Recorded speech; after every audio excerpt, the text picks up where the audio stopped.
चौकस रहे। बाइबल प्रभु की वापसी के दो तरीकों की भविष्यवाणी करती है।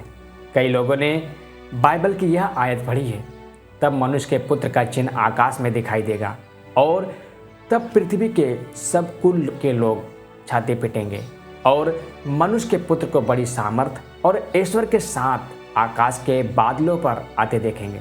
मत्ती 24:30।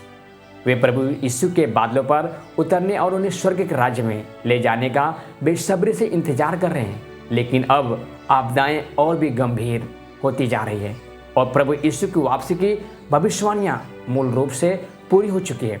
तो फिर हमने प्रभु को बादल पर उतरते क्यों नहीं देखा? वास्तव में बाइबल प्रभु यीशु की वापसी के दूसरे तरीके की भविष्यवाणी करती है।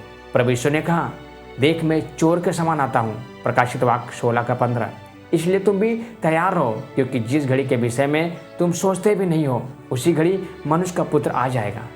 24:44 मत्ती अध्याय।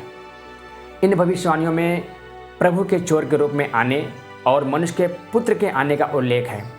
चोर के रूप में आने का अर्थ है मनुष्य का गुप्त रूप से आना, जबकि मनुष्य का पुत्र का अर्थ है मनुष्य से जन्म लेना। ठीक वैसे ही जैसे प्रभु यीशु ने आकर रूप, मांस और रक्त धारण किया, फिर भी उनमें दिव्य सार था।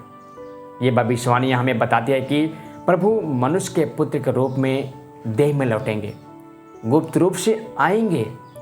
बाइबल में प्रभु की वापसी की भविष्यवाणियाँ की गई है। दो विधियाँ कैसे पूरी होगी? हम प्रभु की वापसी का स्वागत कैसे कर सकते हैं? हमारे मुक्त बाइबल अध्ययन में शामिल होने और उत्तर पाने के लिए एक टिप्पणी छोड़ें। धन्यवाद।